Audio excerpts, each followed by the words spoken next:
प्रभु का धन्यवाद हो।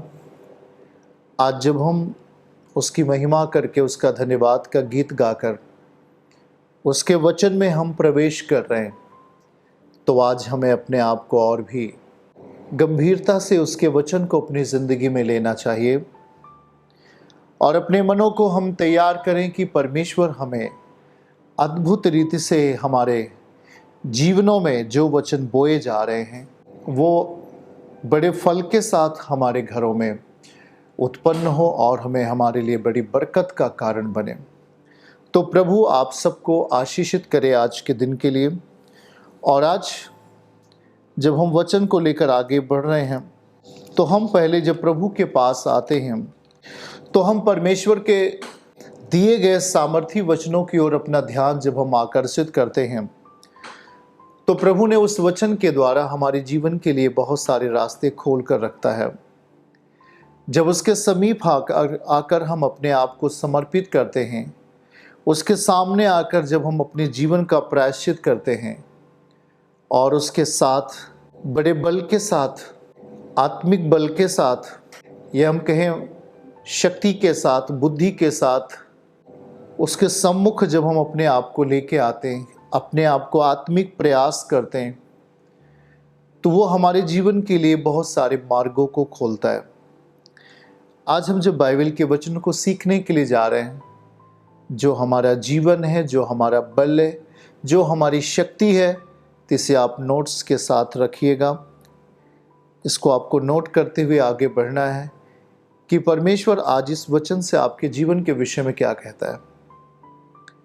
बाइबल का वचन कहता है कि उत्पत्ति अध्याय 1 अगर हम पढ़ें तो परमेश्वर ने वहाँ लिखा, पहली आयत को अगर हम पढ़ें, पहली और दूसरी आयत में, तो वहाँ पर सब कुछ अंधेरा था, गहरा जल था और उसके ऊपर एक बहुत बड़ा अंधकार छाया हुआ था। तो परमेश्वर ने वहाँ पर कहा उजाला हो जाए, और उजाला हो गया। आपको नोटिस करना है, ध्यान देना है कि प्रभु ने कहा, वचन कहा, और वचन जाकर के उस अंधकार के जगहों को हटाकर, या उस अंधकार के जगहों को हटा दिया और वहाँ प्रकाशमान हो गया, वहाँ पूरी रीत से उजाला हो गया। परमेश्वर ने कहा, क्या कहा? वचन कहा। आज आपको भी जब आप सुनने के लिए बैठे हैं तो परमेश्वर आपको वचन ही कहता है, और जब आप वचन को सुनने के लिए अपने मनों को तैयार करते हैं, तो ये वचन को जब आप रिसीव करते हैं, तो ये वचन आपके जीवनों को, आपके बिखरे हुए स्थानों को, आपके दुख भरे जगहों पर आनंद को देता है। हालेलुया।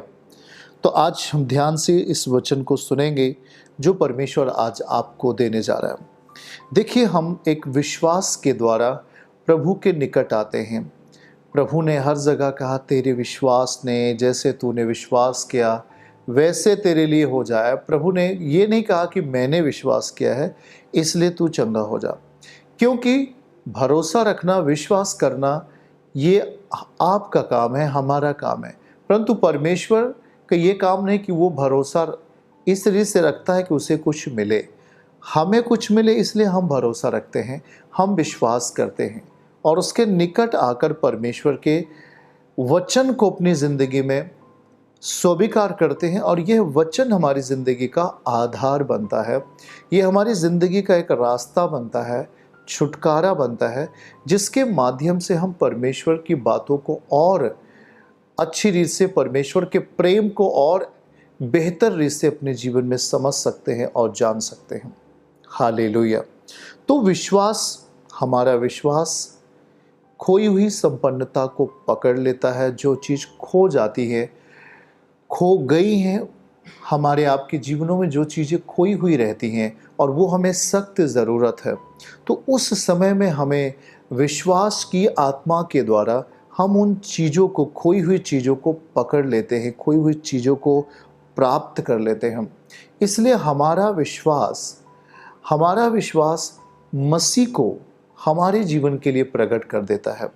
दूसरा कुरिन्थियों 5:7 अगर हम पढ़े तो प्रभु का वचन कहता है कि हमें रूप को देखकर नहीं, परंतु हमें विश्वास से जीना चाहिए। हमें रूप को देखकर नहीं, परंतु हमें विश्वास से चलना चाहिए। फिर अगर हम पढ़े रोमियो अध्याय में आ जाए तो रोमियो 10:11 में पढ़ें कि जो विश्वास करता है वो लज्जित नहीं होता है।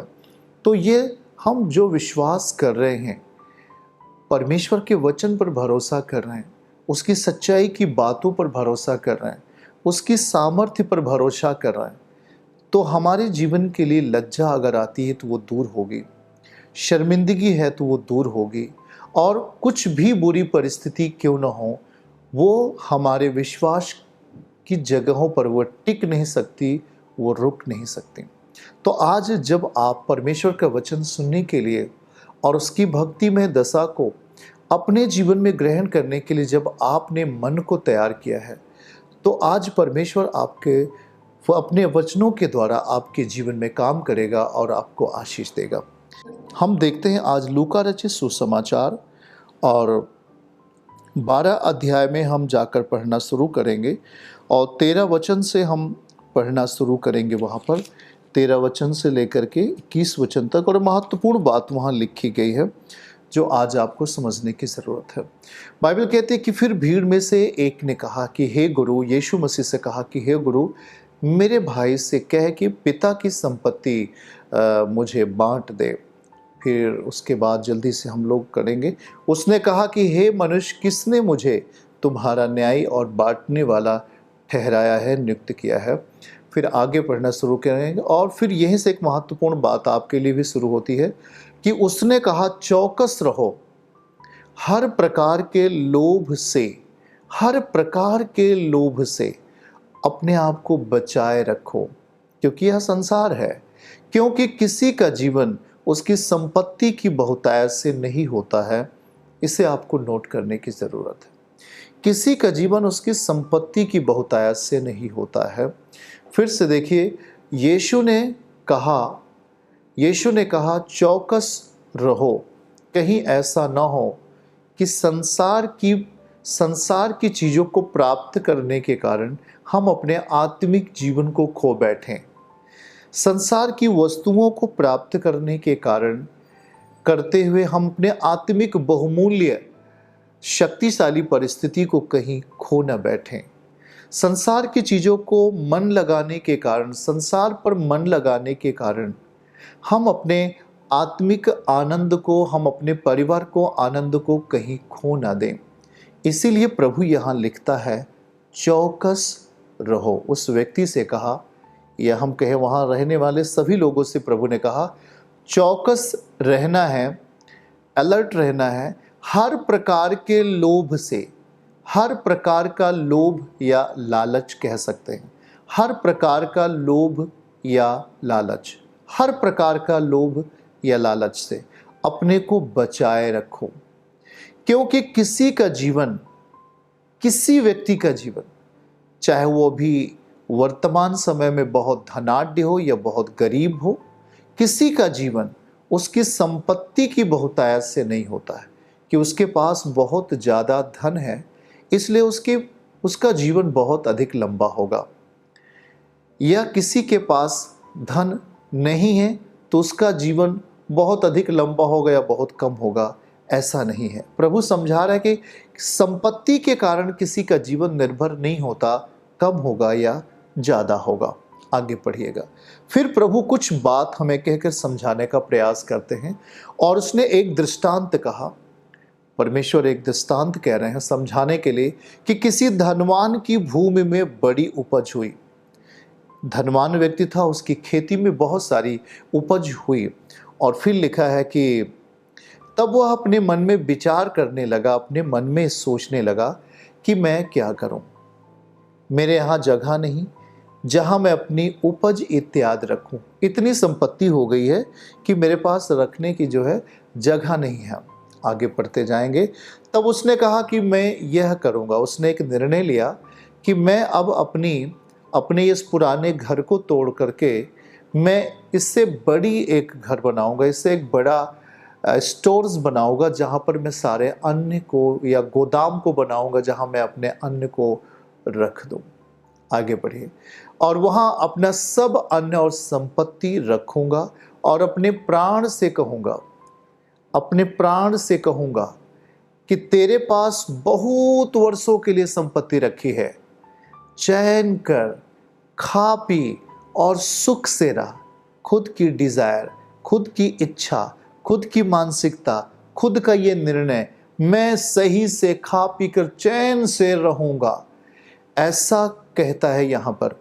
आगे परंतु, शब्द परंतु आता है। परंतु परमेश्वर ने कहा, सर्वशक्तिमान ने कहा, हे मूर्ख, सर्वशक्तिमान ने कहा, हे मूर्ख, इसी रात तेरा प्राण तुझसे ले लिया जाएगा। जो कुछ तूने धन इकट्ठा किया है अपने प्राणों की संतुष्टि के लिए, अपने जीवन को चैन और विश्राम देने के लिए, अब वो क्या होगा। अतः आगे पढ़िए, फिर लिखा है कि ऐसा ही वह मनुष्य भी है जो अपने लिए धन बटोरता है, परंतु परमेश्वर की दृष्टि में वो धनी बिल्कुल भी नहीं है। हालेलुया। तो आज आपको इस बात को समझने की जरूरत है कि परमेश्वर इस वचन से हमें क्या समझाना चाह रहे हैं। यहां पर देखिएगा कि आज हम जब प्रभु के साथ जी रहे हैं, पुराना जीवन आपका कैसा था, अब एक नए जीवन में जब हमें प्रभु अपने वचन के अनुसार लेके आ गया है, कहता है कि दूसरा कुरिन्थियों 5:17 में लिखा कि सो अब जो मसीह में है वे एक नई सृष्टि है, पुरानी बातें बीत गई, देखो सब कुछ नया हो गया है। सब कुछ नया हो गया है, सब कुछ नई हो गई है या सब कुछ नया हो गया है। तो पुरानी बातें बीत गई हैं। पुराना जो एक हमारे अंदर सोच विचार था, पाप करने का, गुनाह करने का, ईर्ष्या करने का, दूसरों के विषय में बुराई करने का, दूसरों को ठेस लगने का, दूसरों को नीचा दिखाने का, दूसरों के विषय में हानि पहुंचाने का, जो मेरा पुराना नेचर था, स्वभाव था, वो अब बीत गया है। अब यहाँ वचन कहता है कि तुम नए हो गए हो। अब तुम्हारी पुरानी बातें बीत गई हैं, देखो सब कुछ नया हो गया है। आज यहाँ पर हम जिस बात के लिए पढ़ रहे हैं, आज यहाँ पर एक ऐसा व्यक्ति है जो कि संसार की दुनिया से ताल्लुकात रखता है और संसार के जीवनों में अपने आप को बड़ा बिजी करके रखा हुआ है, अपने आप को बहुत व्यस्त करके रखा हुआ है।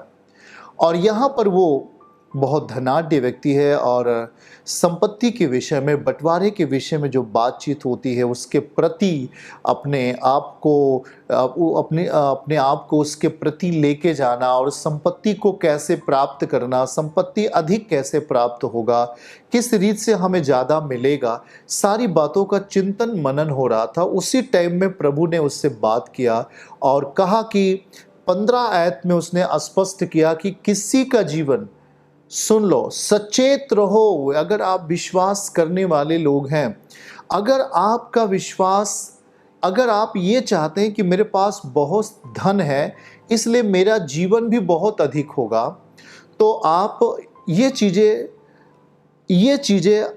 ठीक नहीं है कि जो आप ये विश्वास कर रहे हैं, जो आप ये भरोसा कर रहे हैं। सर्वशक्तिमान कह रहा है कि किसी का जीवन उसकी संपत्ति के बहुतायत से नहीं होता है। आप दुनिया में देख रहे होते हैं कि बहुत सारे धनाढ्य व्यक्ति, उनके पास बहुत सारा धन होता है, बहुत सारी संपत्ति होती है, पर वो बहुत कम उम्र में, बहुत ही कम समयों में ही वो उठ जाते हैं, वो ख़त्म हो जाते हैं। उनके पास बहुत सारा पैसा था, बहुत सारा धन था, पर उन्होंने उस पैसे के द्वारा अपनी संपत्ति को बचा नहीं सकते। देखिए, संपत्ति एक जीविका है, वो जीवन नहीं होता, वो एक जीविका होता है। जब तक वो हमारे पास होता है, हम अपनी जीविका चलाते हैं। हमारे पास खाने की चीज़ नहीं है तो हम अपनी जीविका के लिए उसे लेते हैं। जीविका के लिए कुछ भी हम उसको अपने जीवन में स्वीकार करते हैं।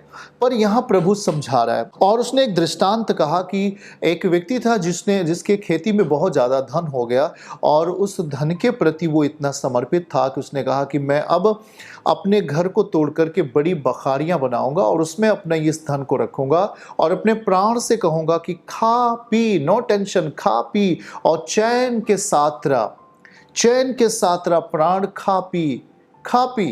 ये बात को इस चीज को वो डिपेंड करता है, वो अपने आप को निर्भर कर रहा है एक धन के ऊपर।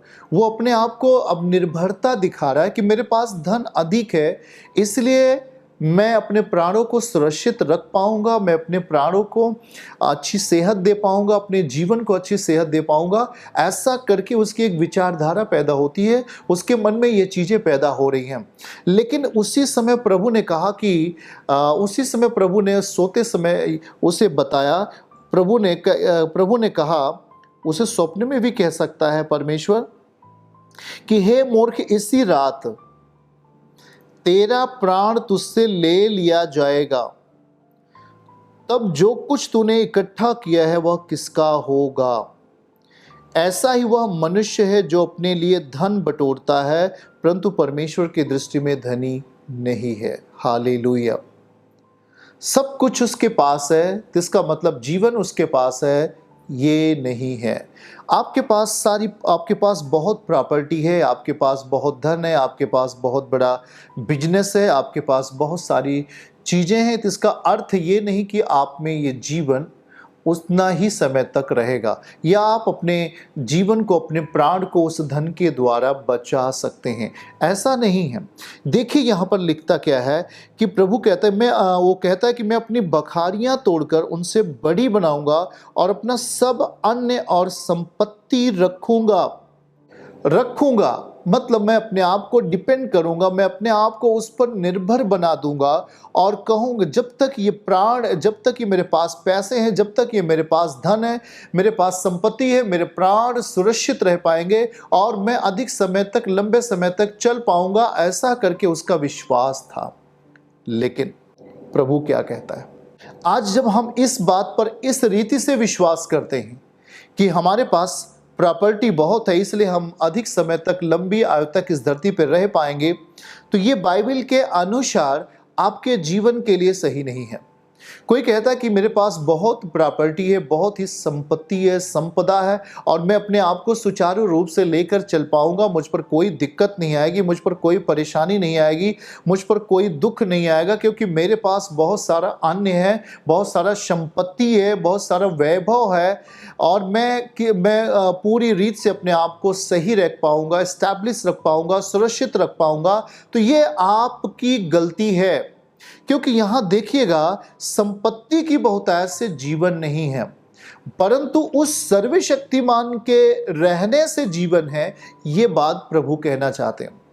चर्च की सभी प्रार्थनाओं को और परमेश्वर के दास के द्वारा टीचिंग सुनने के लिए और अपडेट्स को जानने के लिए हमारे इस चैनल को सब्सक्राइब करें और साथ में बेल आइकन को जरूर दबाएं ताकि जब भी लाइव प्रार्थना हो तो सबसे पहले आप देख सकें।